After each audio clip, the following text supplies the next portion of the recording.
2018, we were set to climb Mount Apo. Dumating kami 2 days early. So, syempre, naghanap na ng adventure. We had no plans, just checking what we can find around. It was our first time dito sa Davao, and what catch our attention is a Pawikan sanctuary. VIPs. Pag pinakain mo, pag ganun, parang aso siya. So yun, we were granted access and had a personnel to show us around. Nakilala namin yung mga pawikan na nirescue nila. Yung iba had special needs, kaya they had to be taken care of. Yung wild pa siguro yan, nakakaya na daw sa labas. We walked by the beach kung saan bumabalik ang mga pawikan to lay their eggs. Also checked around the area a little more. It was a short, relaxing, and educating moment. We were lucky to have been able to visit kasi hindi daw basta-basta makakapasok dito.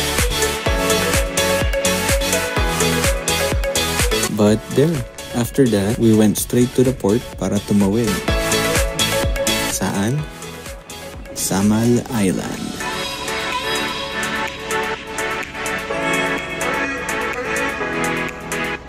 Habal-habal agad syempre pagdating. Tapos dumaan kami dito sa napaka-relaxing nilang view deck. Tingnan nito.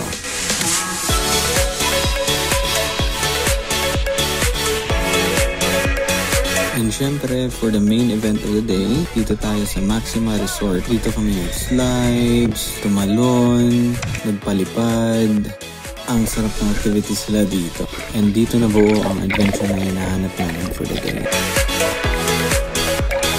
So after that, we had some time to visit a nearby bat cave. Ngayon ko lang na-experience yung ganito karaming mga bat na parang nagsaswarm sila around you. And of course, the next day, since time still permits, sinulit pa rin namin, syempre. Dumaan kami dito sa falls para makapag-freshen up. Nakitalon din. Of course, kapag may cliff, that's a go signal for a jump. Hindi natin pwedeng palagpasin yan. And after that refreshing ligo, bitin pa rin. Oo, pero sulit na yun. Hindi naging hadlang yung loaded bags namin. And just like that, we were ready and fresh for the real adventure. See you, Mount Apo!